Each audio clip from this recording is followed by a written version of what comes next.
आदिवासी समाज भी वैसा ही था। इन लोगों ने हमारे समाज को तैरना सिखाया। यही कारण है आज हमारा आदिवासी समाज में 90% धर्मांतरण हुआ है। 90%। नहीं तो अगर सरना प्रार्थना सभा नहीं होता तभी हम लोग सब बोलते जय सु जय सु जय सु। ये मजाक उड़ाने वाली बात नहीं है, क्योंकि हर समाज को अपने रीति रिवाज परंपरा से जीने का अधिकार है। अब सबसे पहले मैं यही कहना चाहती हूँ कि आदिवासी कौन है, आगे बताएंगे ये, क्योंकि उरांव समाज में नारी की भूमिका है। तो सबसे पहले ये बताना पड़ेगा कि आदिवासी समाज कौन है। आदिवासी किसको कहते हैं, कोई बता सकता है? कौन बता सकता है आदिवासी किसको कहते हैं? आप क्यों आज यहाँ पे लीडरशिप कार्यक्रम में आए हैं? सिर्फ सरना ही क्यों आया है? बहुत बड़ा सवाल है। खुद को आप आदिवासी बोल रहे हैं ना? ये गोत्र क्या है आपका, नाम क्या है? हाँ, पूनम उरांव। उरांव, ठीक है ना? सुनीता तिर्की। तिर्की आदिवासी है। आदिवासी, आप आदिवासी है, आप खुद को कैसे परिभाषित कीजिए कि आप आदिवासी है? बताइए। हम तो नहीं बोलेंगे कि आप आदिवासी है। आप चले जाइए कल को, आप ये कपड़ा मत पहनिए तो हम आपको पहचानेंगे भी नहीं कि आप आदिवासी है।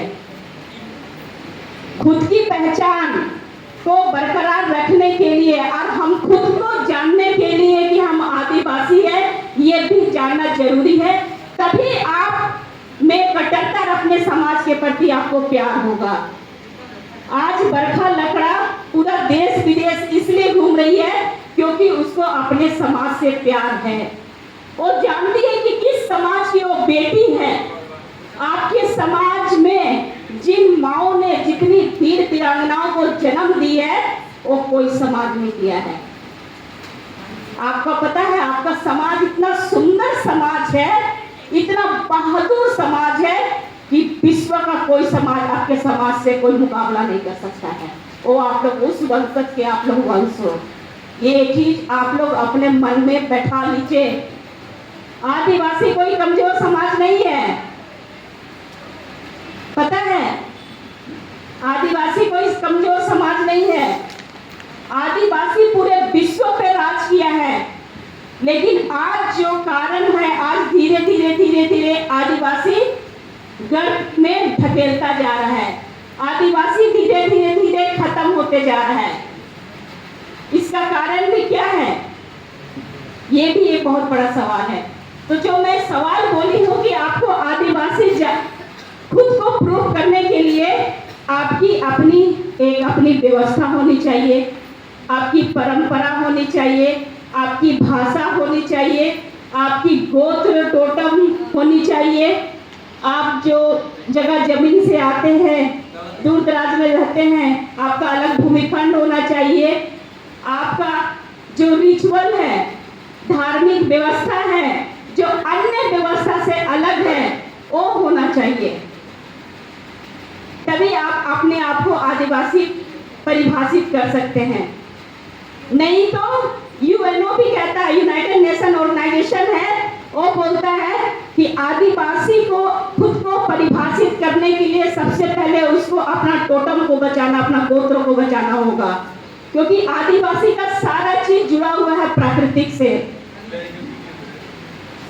हर चीज प्राकृतिक से जुड़ा हुआ है आदिवासी का।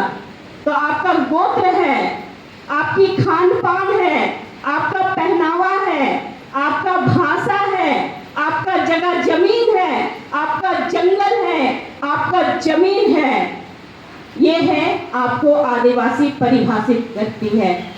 आपका धर्म है, और इस धर्म को अगर हम कहीं खो दिए तो समझ जाइए आदिवासी का अस्तित्व खो गया है। और आदिवासी समाज को सही दशा और दिशा को लाने के लिए सबसे बड़ी भूमिका किसकी होती है? किसकी होती है? आदिवासी को आगे बढ़ाने के लिए, आदिवासी के परिवार को आगे बढ़ाने के लिए, समाज को आगे बढ़ाने के लिए सबसे अहम भूमिका किसकी होती है? हाँ, ये बात है। जब जब समाज में प्रलय आया है, हमारी बहनें, हमारी माताएं पीठ में छुआ बिदरा करके अपने समाज को बचाने के लिए निकली है। मैं बोल रही हूँ क्योंकि देखिए, हम जिस समाज से आते हैं ना, ये उरांव का है। उरांव की एक बहुत अच्छी इतिहास है। आप रोहतासगढ़ का नाम सुने हैं ना? रोहतासगढ़ का नाम सुनिए। वहां पर 3 वीरांगनाएं थी, 3 बहनें थी। आप लोग आज गोदना खोदाते हैं ना, खोदाते हैं ना, उसका इतिहास भी रोहतासगढ़ से जुड़ा हुआ है। 3 बहनें सिंगी दाई, कैली दाई और चंपा दाई, 3 बहनें थी राजा रुहिदास की। उन लोगों, अगर इतिहास का, तो आप लोग कहानी जानते हैं ना? हाँ। जानते हैं कि शॉर्टकट में बताऊं? बता दीजिए फिर। हाँ, उन लोगों, सरहुल का त्योहार था।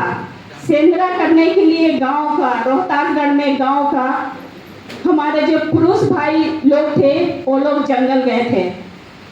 उसमें दुश्मनों ने आक्रमण किया। इसमें भी विवादित है कि कोई बोलता तुर्क लोग आक्रमण किया, कोई मुगल लोग आक्रमण किया, लेकिन नहीं, तुर्क और मुगल से बहुत पहले का हमारा इतिहास रहा है। तब उन लोगों ने आक्रमण किया। तब सिंगी दाई बड़ी बेटी थी रुहिदास की कि अब दुश्मनों ने आक्रमण कर दिया, तो अब हमें क्या करना चाहिए। तब उन लोगों ने पुरुष का रूप धारण करके वो दुश्मनों से लड़ने के लिए निकल गई। दुश्मन लोग देखा कि अरे बाप रे बाप, ये वीर लोग, यहाँ गांव के लोग धावा बोल दिया है, दुश्मन लोग भागे। ऐसे करके तीसरी बार का जब टाइम हुआ सरहुल का दिन में, तब तीनों बहन जब निकल गई तो एक धोबी था, वो धोबी बता दिया दुश्मनों को कि अरे लोग, तुम लोग किससे डर रहे हो, वो लोग तो महिला लोग हैं। तब जा करके इन लोगों से लड़ाई लड़ा और पराजित हुआ। तब हमारे उरांव भाई लोग यहाँ पे झारखंड आए। झारखंड में मुंडाओं का उस समय यहाँ पर गढ़ था। इसी के लिए आप देखिए कि झारखंड में हर एक गांव में एक मुंडा रहता है, क्योंकि उसकी अपनी विधि व्यवस्था को कायम रखने के लिए उरांवों को एक मुंडा पहन दिया। इसलिए देखिएगा अधिकतर पहन लोग मुंडा होता है। ये इतिहास है। इतिहास जानना जरूरी है। जो समाज अपना इतिहास नहीं जानता है, वो समाज मरणशील समाज है।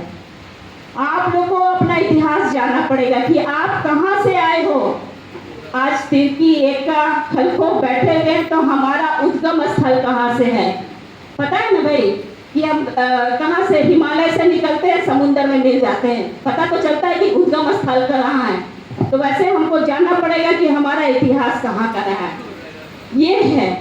और रहा बात हमारे आदिवासी समाज का, कि जितना भी समाज में, हमारा आदिवासी समाज में जितनी वीरांगनाएं जन्म ली है ना, उतना कोई समाज ने जन्म नहीं लिया है। मैं आपको बता दे रही हूँ, मंगल पांडे को फर्स्ट क्रांतिकारी बोलता है ना। 1856 का जो क्रांति, 1855 का जो क्रांति में मंगल पांडे को प्रथम स्वतंत्रता सेनानी बोलता है, लेकिन उससे पहले हमारा तिलका माझी था। कौन कौन जानते हैं तिलका माझी के बारे में, बताइए तो, हाथ उठाइए।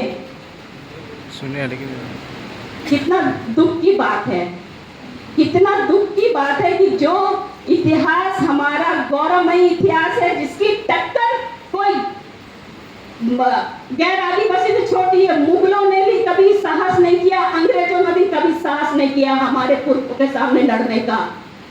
उसका इतिहास आज हम नहीं जानते हैं। सोच सकते हैं कि कितना कमजोर हो गए हम, कितना कमजोर हमारा समाज हो गया है कि हम अपने पुरखों का इतिहास को भी लिख नहीं सकते हैं। जानना तो दूर की बात है।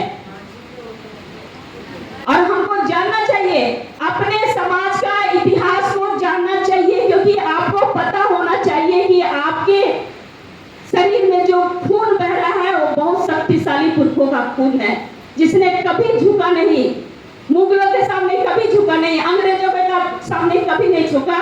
और आज हम इतने बेबस हो गए हैं कि अगर हमारी बहनों के साथ कुछ अत्याचार होता है तो हमारे साथ कोई नहीं निकलता है। निकलता है क्या? मेरे साथ कोई नहीं निकलता है। लेकिन अगर दिल्ली में या कोलकाता में एक डॉक्टर की हत्या हो जाती है, दिल्ली में निर्भया कांड हो जाती है, सब कोई कैंडल लेके निकलता है। लेकिन आदिवासी बेटी के साथ कोई निकलता है?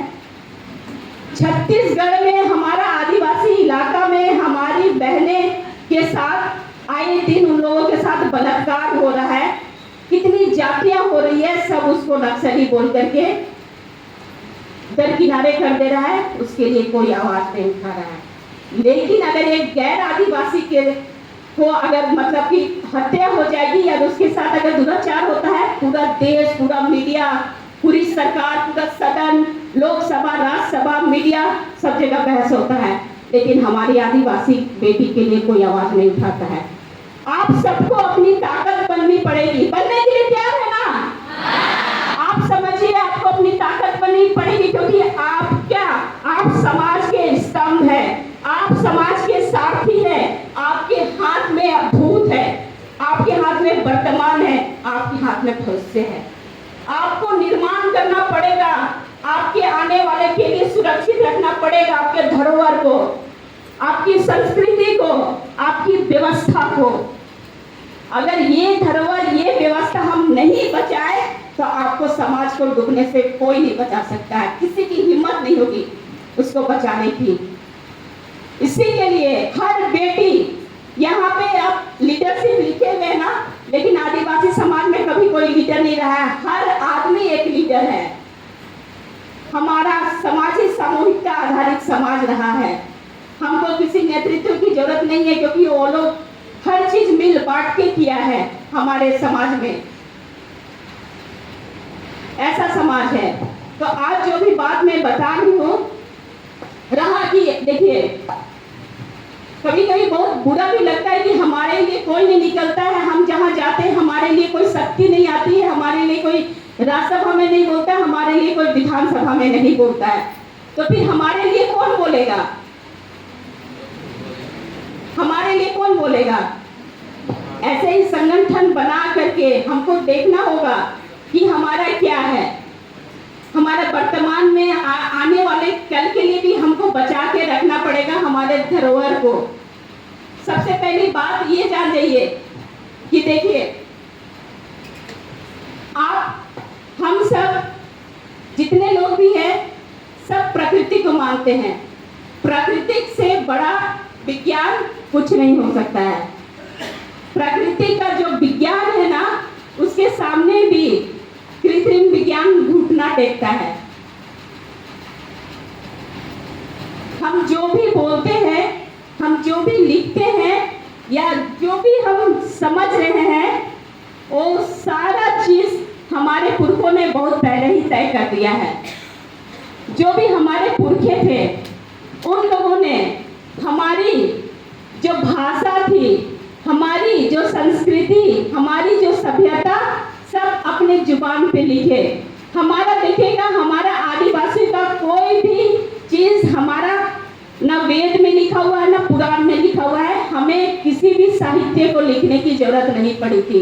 इतना हमारे पुरखे लोग बुद्धिमान थे, इतना हमारे पुरखे लोग शक्तिशाली थे कि उनको कभी कलम की जरूरत ही नहीं हुई। इतनी अब हमारे जो आदिवासी जगह पे चले जाइए, मैं इतने देश में भी घूमी हूँ, आदिवासियों ने इतनी अच्छी अच्छी चीजें बनाई है, उसके आगे बड़ी बड़ी कंपनियां भी फेल हो गई है। टाटा को आदिवासी जो वस्तु बनाते हैं, मैं गई थी अभी थाईलैंड, वहां पे नाव देखी थी। अगर उसको आप टाटा को बोल दीजिए या अडानी को बोल दीजिए, अंबानी को बोल दीजिए कि नाव बनाइए, मैं लिख करके देती हूँ, कभी नहीं बनाएंगे, नहीं बना पाएंगे। वो लोग जंगल में रहते हैं, लेकिन उनके पास सारा संसाधन है। अंडमान के आदिवासी को कहते हैं, आप ही वो लोग जरवा आदिवासी लोग अभी नजर आया है, लेकिन वो लोग कभी हॉस्पिटल नहीं गए, वो लोग कभी बाहर नहीं निकले, लेकिन वो लोग करोड़ों साल से जीवित है। उसको वैज्ञानिक पद्धति की कोई जरूरत नहीं है, लेकिन फिर भी वो जिंदा है, जंगल में रह रहे हैं। जब बच्चा प्रसव पीड़ा होती है, फिर भी वो जंगल के संसाधनों से संसाधन लेते हैं। इतना गुणवान है, एक एक पेड़, एक एक फल की जानकारी है हमारे आदिवासियों को। उनको कोई बोटनी पढ़ने की जरूरत नहीं होती, उसको कोई फॉरेस्ट कॉलेज में जाने की जरूरत नहीं है। उन लोगों के पास प्रकृति की सारी गुण मौजूद है। रामदेव बाबा क्या करते हैं, ब्राह्मी बोलते, बेन साहब को ब्राह्मी बोल दिया है, आधुनिक नाम दे दिया ब्राह्मी, लेकिन पहले से हमारे आदिवासियों के पास सारा गुण, सारा नॉलेज है। बस खाली हमको थोड़ा सा उसको क्या बोलते हैं, इसको घसने की जरूरत है। ये चीज है। अभी चले गए अंडमान के आदिवासी, जो जरवा आदिवासी है, तंदुरुस्त है, ना उसको जिम जाने की जरूरत है, ना उसको कसरत करने की जरूरत है, लेकिन फिर भी वो जी रहा है, शाम से जी रहा है, खा रहा है, पी रहा है। उनको बाहरी दुनिया से कोई मतलब नहीं है। फिर भी लोग आदिवासियों को जंगली बोलते हैं। बोलते हैं कि नहीं? बोलते हैं भाई। अभी देखिए द्रौपदी मुर्मू को मंदिर में घुसने नहीं दिया क्योंकि वो बोलते हैं कि आदिवासी है। तो मैं बोली, ये कौन सा मंदिर का भगवान है जो आप पवित्र को पवित्र नहीं कर सकता? तो भगवान का क्या मतलब हुआ? जो पाप को भगवान मिटा नहीं सकता है, मंदिर का भगवान, उस मंदिर का भगवान का क्या फायदा हुआ? जो पंडित द्रौपदी मुर्मू घुसने के बाद उसको पवित्र नहीं कर सकता, उस पंडित और उस भगवान का क्या मायने है? लेकिन जो हमारा भगवान है, प्रकृति का भगवान, उसको हम देखते भी हैं, महसूस करते हैं, वो हमको जीवन देता है। हवा क्या है? हम प्रकृति की पूजा करते तो हमको जीवन देता है। पानी क्या है? वो मेरी प्यास बुझाता है। धान क्या है? वो मेरा पेट भरता है। तो हम भगवान किसको मानेंगे? हम बीमार होते हैं, आपका दवा क्या चीज से बनता है? जंगल का जड़ी बूटी से बनता है। तो सब कुछ तो मेरा जो भगवान है वो प्राकृतिक है, उसको तो हम देख रहे हैं, महसूस कर रहे हैं। तो जो हम आँख से महसूस करेंगे उसका पूजा करेंगे कि फिर हम मूर्ति पत्थर की पूजा करेंगे? बताइए। जो दे रहा है उसकी पूजा करेंगे, प्रकृति की पूजा करेंगे। और आपका जो हम जिस प्रकृति से जुड़े हैं, उस प्रकृति का मुकाबला कोई नहीं कर सकता है। यही कारण है कि प्रकृति हमारा दर्शन को देकर के बुद्ध था ना, बुद्ध, गौतम बुद्ध, वो प्रभावित हुआ कि आदिवासी लोग कैसे इतना अच्छा जीवन जी लेते हैं। वो हमसे सीखा है, हमारी चीजों से सीखा है। क्रिस्टी स्टोल है अंग्रेज, उसने डिस्कवरी ऑफ वेदास में लिखा है कि हड़प्पा संस्कृति में सबसे पहली उसकी एक अपनी लिपि थी जिसको सैंधव लिपि कहते हैं। आदिवासियों की अभी से नहीं, हजारों बरस पहले से उसके पास एक अपनी लिपि थी जिसको सैंधव लिपि कहते हैं। फिर आर्यों का आगमन आया, तब उन लोगों ने हमारी लिपि को तोड़ मकोड़ करके उन लोगों ने ब्राह्मी लिपि बनाया। ब्राह्मी लिपि के बाद खरोष्टी लिपि आया। खरोष्टी लिपि के बाद अभी ज्यादा दिन की बात नहीं है, हमारा जो लिपि है उसके बाद जो शारदा लिपि है, शारदा लिपि में अभी ऋग्वेद की रचना हुई है। बताइए, आर्यों के आने के बाद शारदा लिपि में कश्मीर का ब्राह्मणों ने लिपि का इजाद किया। उससे पहले कहीं हमारे पुरखा वहां से रहते थे। हड़प्पा संस्कृति में साफ लिखा गया है कि करीब प्रोस्टो ऑस्ट्रेलाइट लोग, आदिवासियों की जनसंख्या करीब 2.5 लाख के बराबर थी। तो फिर आप कैसे कहते हैं कि आदिवासी आप लोग, ये भारत आदिवासी का नहीं है, हिंदुओं का है। आज देखिए कि आदिवासी दिन प्रतिदिन खत्म होते जा रहा है, हिंदुओं की जनसंख्या बढ़ते जा रही है। लेकिन इतिहास उठा के देखिए तो आप भारत के मूल निवासी हैं, लेकिन हम कहीं पे रहते हैं, हर जगह पीछे रहते हैं। इसी के लिए मैं बोल रही कि आप अपनी ताकत पहचानिए कि आप कौन है, आपका इतिहास क्या है। देखिए, हमारे वीर बुद्धू भगत के साथ भी हमारी 2 बहनें लड़ी थी। नाम जानते हैं उसका? नहीं। सिंगी दाई, कैली दाई का तो नाम जानते हैं, मग्गी, हाँ, चंपा दाई का। लेकिन वीर बुद्धू भगत के साथ उसकी 2 बहनें अंग्रेजों से टक्कर ली थी। उसका नाम था रुनुआ झुनुआ। वीर बुद्धू भगत के साथ गोरिल्ला युद्ध का प्रशिक्षण लेकर के 2 बहनें अपने भाई के साथ, अपने वीर बुद्धू भाई के साथ लड़ी और बाद में अंग्रेजों ने उसको गायब करके हत्या कर दिया। ये समाज है हमारा, ये इतना सुंदर इतिहास है हमारा। तिलका माझी के साथ फुलमनी मझियाई थी। वो भी हमारे माझी के साथ मिल करके, तिलका माझी के साथ मिल करके लड़ाई लड़ी। बिरसा मुंडा के साथ पता है कौन थी? महिला का नाम बताइए। नहीं, बिरसा मुंडा का नाम पता है ना, लेकिन हमारी बहने का नाम पता है? नहीं। सोच सकते हैं। इतिहासकारों ने, मुख्य धारा के इतिहासकारों ने कितना जाति किया है हमारे इतिहास के साथ। आज हम खुद को इतना क्या बोले, इतना अंदर से तकलीफ होता है कि आज इतिहासकारों ने हमारा इतिहास नहीं लिखा है। फुलमनी मझियाई ने कर देने से इनकार कर दिया, उनकी भी हत्या कर दी अंग्रेजों ने। उनने कर नहीं दिया लेकिन सर कटाना मंजूर समझा। वीर बुद्धू की बहन गोरिल्ला युद्ध करते करते अंग्रेजों ने गायब कर दिया, वो उसकी हत्या हो गई। सिद्धू कानू के साथ उसकी 2 बहनों का नाम बताइए। जानते हैं सिद्धू कानू? 1855 का सिद्धू कानू कोई नहीं जानता है। उसकी बहन थी फूलो झानो। 21 अंग्रेजों की हत्या की थी दोनों बहनों ने मिल करके, हमारी सरना बहन 21 अंग्रेजों की हत्या की थी। इतिहास में नाम है, कौन लिखेगा इतिहास? जानेंगे तभी तो लिखेंगे ना। आप सोचते हैं कि आदिवासी लोग बहुत कमजोर है, नहीं, बहुत शक्तिशाली है आदिवासी, क्योंकि हमारे पुरखे जरूर कमजोर थे। हमारे पुरखों के पास तीर धनुष था और उन लोगों ने तीर धनुष का, तोपों का जवाब उन लोगों ने तीर धनुष से दिया। यही कारण है कि आज इतने बड़े बड़े जो कानून बने हैं वो हमारे पुरखों का ही देन है।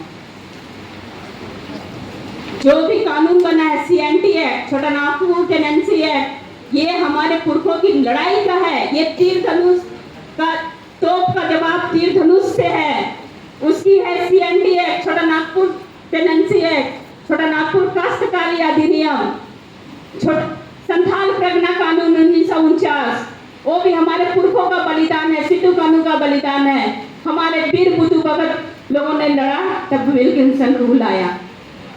जितने भी कानून बने हैं, ये कानून हमारे पुरखों ने बनाया है। आदिवासी का इतिहास कलम से लिखा हुआ नहीं है बहन। आदिवासी का इतिहास कलम से लिखा हुआ इतिहास नहीं है। आदिवासी का इतिहास खून से लिखा हुआ इतिहास है। उसका एक एक पन्ना खून से लिखा हुआ है। आप उस समाज के हैं और उस समाज आज डूब रहा है। उस समाज को बचाने का जवाबदेही हम युवाओं का है। हर समाज में कट्टरतापन है।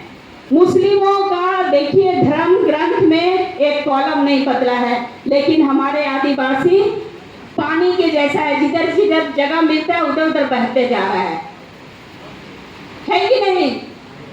आप देखिए, क्रिश्चियन में भी देखिए, सब इकट्ठा हो जाएगा, चर्च में आ जाएगा, सब एक साथ हो जाएगा।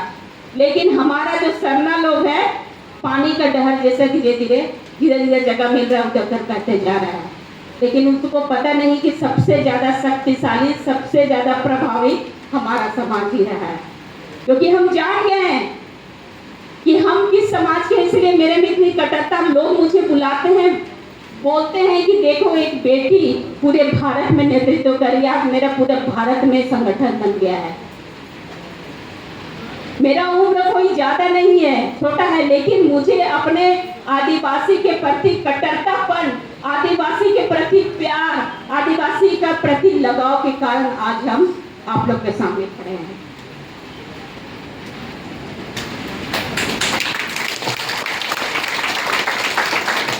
अभी तो आधा बताया ना, आप आइए।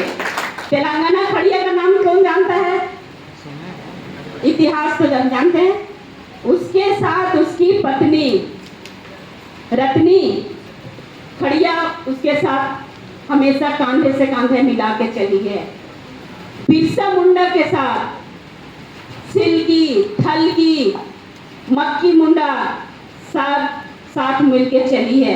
हर वीरांगनाएं, चाहे झारखंड मांग की बात हो, हर समय महिलाएं हमारे पुरुषों के साथ कंधे से कंधा मिला करके चली है। यही कारण है कि देश भर में भारत विभिन्न संस्कृतियों का देश है, लेकिन विभिन्न संस्कृतियों में सबसे सर्वश्रेष्ठ संस्कृति आदिवासी संस्कृति है। क्यों? क्योंकि इसमें महिलाओं को सबसे ऊपर रखा गया है, सबसे ऊपर। अगर बहन घर, भाई का शादी में अगर बहन घर नहीं आती है तो भाई का मड़वा नहीं गड़ाता है, कड़सा कौन उठाता है? तो कितना खूबसूरत संस्कृति है। खरियान में धान रहता है, जब तक एक दो अंजोरा अगर नचुआ में नहीं डालती है तो धान खरियाने में रहता है। इतनी सुंदर संस्कृति है। इतना मतलब समाज में हम महिलाओं को कितना ऊंचा ओहदा दिया गया है। हर पूजा पाठ में महिला, भी देखिए सरना में महिलाएं आती है ना, पूजा कर रहे हैं अपने घर के लिए, आपके लिए, नौकरी के लिए, शादी ब्याह के लिए, सबके लिए हर समय महिलाओं को आगे रखा गया है। धान अगर मजदूर से पहले कौन आगे धान रोपता है? माँ या कोई पूजा कर लेगी, पूजा करती है, पूजा करने के बाद तब दूसरा कोई उतरता है। कितनी प्रधानता दी गई है माँ को। दूसरा समाज हालांकि जो भी बोल दे, लेकिन आदिवासियों में जितना प्रमुखता महिलाओं का है वो दूसरे समाज में नहीं है। बोर हो रहे हैं क्या? हाँ, नहीं होना चाहिए। क्योंकि मैं 2-3 दिन दिल्ली में थी, राज्यसभा टीवी के साथ हमारा मीटिंग था, और मैं कल मैं पूरे समाज को जगाने के लिए 10 अनुसूचित राज्य में से करीब 8 अनुसूचित राज्य में मैं जा करके भाषण दे करके आई हूँ। वहाँ पर एक महिला नेतृत्व खड़ा हो गया है, वहाँ पे हमारे पुरुष वर्ग खड़े हो गए हैं, और आज वो लोग अपने आप को आदिवासी बोलने के लिए गर्व महसूस कर रहे हैं। किसी के सामने नीचे दिखा गर्व महसूस हो रहा है। मैं बोल रही, एक आवाज अगर उड़ीसा में गूंज रही है तो उस आवाज की गूंज झारखंड में जाना चाहिए। उस आवाज की गूंज उड़ीसा, छत्तीसगढ़, जितने भी जहाँ पे आदिवासी है सब जगह जाना चाहिए। जाना चाहिए कि नहीं? तो हमको अब एकता में रहना है, हमको अपनी परंपरा को बचाना है, हमको अपनी संस्कृति को बचाना है, हमको अपनी विरासत को बचाना है। आज से हमको एक सौगंध लेना है कि हम कितने भी बड़े ऑफिसर बन जाए, हमारे साथ बहुत बड़े बड़े नेता बैठते हैं, अधिकारी बैठते हैं, पुलिस ऑफिसर बैठते हैं, लेकिन सब कोई मेरे सामने, मैं सबको सामान्य समझती हूँ। क्यों? क्योंकि तुम सबसे पहले एक आदिवासी हो, समाज का बेटा हो, तब उसके बाद तुम कोई ओहदे में हो। आदिवासी समाज में कोई बड़ा नहीं है, कोई छोटा नहीं है, हमारा समाज सामान्य है, इसलिए मेरे लिए कोई बड़ा नहीं है, सब बराबर है। तो आज से आप सौगंध लीजिए कि आप अपने आदिवासी समाज की रक्षा करने के लिए, आप आदिवासी समाज के इतिहास को बचाने के लिए और आने वाले हमारे कल के लिए, हमारे बच्चों के लिए, हमारे पीढ़ी के लिए नए इतिहास रचने के लिए तैयार हो जाइए। क्योंकि आपको कोई भी सामने से नहीं देगा। आपको इसके लिए पढ़ना पड़ेगा, आपको इसके लिए लड़ना पड़ेगा। और भीख तो नहीं मांगे, क्योंकि आदिवासी कभी भीख नहीं मांगा है। हमें भीख नहीं, हमें विरासत चाहिए। ये हमारा संसाधन है, इसके लिए आप तैयार हो जाइए। अपने चीज़ों को, अपने संसाधनों को बचाने के लिए तैयार हो जाइए और जानिए कि आप क्या चीज़ हो और आने वाला कल के लिए आपको क्या चीज़ सुरक्षित रखना है, उसको भी जानिए। आप लोग तैयार हैं? आप लोग एकदम एक साथ आइए और देखिए, समझिए, पढ़िए, अच्छे अच्छे चीज़ों को देखिए, अपना समय नहीं गवाइए। क्योंकि आप हमारे आदिवासी सरना समाज में आप एकता, कट्टरता लाने की जरूरत है। क्योंकि एक रूपता अगर नहीं होगा तो हम सारा चीज़ गवा देंगे और हमारा स्थिति वही हो जाएगा, आसमान से गिरे खजूर में अटके। ना हमारा कोई वर्तमान होगा, ना भविष्य होगा। कौन में जाएगा, अरे ढकेल दो, मुट्ठी भर सरना बचा है, कौन सा खाली है, चलो हिंदू में रख दो, सिख में रख दो, मुस्लिम में चले जाओ, यही होगा। और आपको पता है, अभी जानते हैं, अभी मैं अभी भारत में देख रही हूँ, सबसे ज्यादा आदिवासी जो महिलाएं हैं वो अभी गैर आदिवासी में शादी कर रही है। कितना दुर्भाग्य की बात है। झारखंड में मैं बता दूं, इटकी थी 1960 का, हम लोग वहाँ पे देख रहे थे, वहाँ पॉपुलेशन, वहाँ पे आदिवासी की संख्या 99% था। अभी जाके देखिए सब खत्म हो गया। कारण वहाँ का जो मुस्लिम था सब आदिवासी से दूसरी पत्नी कर करके शादी करके वहाँ का जमीन को उस बेटी के नाम से रजिस्ट्री कर करके पूरा जमीन खत्म कर दिया। विनाश का कारण तो हमारी आदिवासी बेटी लोग भी है। क्योंकि हम अगर गैर आदिवासी से चल जाते हैं, तो बहुत सारे केस देखे हैं कि गैर आदिवासी से शादी करके अपना बच्चा को भी आदिवासी का टाइटल दे दे रही है। आराम करिए। अभी हम इटकी गए थे, वहाँ पर होटल में थे, तो वहाँ पर एक बड़े, मैं शीला खुजूर उर्फ मरियम खातून, बताइए, वो मुस्लिम से शादी होने के बाद, पहले आदिवासी थी तो शीला खुजूर था, शादी होने के बाद मरियम खातून हो गया। और उसको क्या किया है, मुस्लिम लोग शादी करने के बाद उसको मुखिया पद से चुनाव लड़ा दिया, क्योंकि वो आदिवासी आरक्षित सीट था, तो उसे चुनाव लड़ा दिया। और उस चुनाव से फायदा करके अपना बीवी बच्चा, पहली बीवी का बच्चा को पाल रहा है, अपना तरक्की कर रहा है। ये हाल हो रहा है। अभी चल रही हिंद पीढ़ी में हर आदिवासी महिला दूसरी या तीसरी बीवी के रूप में मिलेगी। सोच सकते हैं, आदिवासियों महिलाओं को अगर इतनी आज़ादी दे दिया है तो इसका मतलब कतई नहीं है कि हम गैर आदिवासियों से शादी करें। ये भी हमें कट्टरतापन लाना है कि हमारा आदिवासी भाई कैसा भी है, कुछ भी है, आप भी पढ़िए, आप भी काबिल बनिए, हम भी काबिल बन सकते हैं। जरूरी नहीं है कि लड़का ही ये नौकरी करेगा तब हम उससे शादी करेगा, नौकरी नहीं करेगा। आप भी काबिल है, आप भी नौकरी कर सकते हैं, आप भी घर चला सकते हैं। हमें लड़का लड़की में कोई अंतर नहीं है। हमारे भाई लोग उतना कमजोर नहीं है। जब जब हमारी बहनों के ऊपर विपत्ति पड़ता है, हमारे भाई हमेशा पीछे खड़ा रहा है। इसलिए हमें ये भी सोचना पड़ेगा हमारी बहनों को खास करके कि कितना भी कुछ भी प्रलोभन दे दे, ना हमको मिश्रा बनना है, ना हमको तीसरा बनना है कि नहीं? है कि नहीं? ना हमको मिश्रा बनना है, ना हमको तीसरा बनना है, ना हमको द्विवेदी बनना, ना हमको दूसरे बनना है। द्विवेदी मतलब क्या होता है? 2 वेद पढ़ने वाला। त्रिवेदी 3 वेद पढ़ने वाला, प्रसाद। लेकिन आदिवासियों या नहीं, ठीक है ना? आप लोगों को जाना भी है कि नहीं?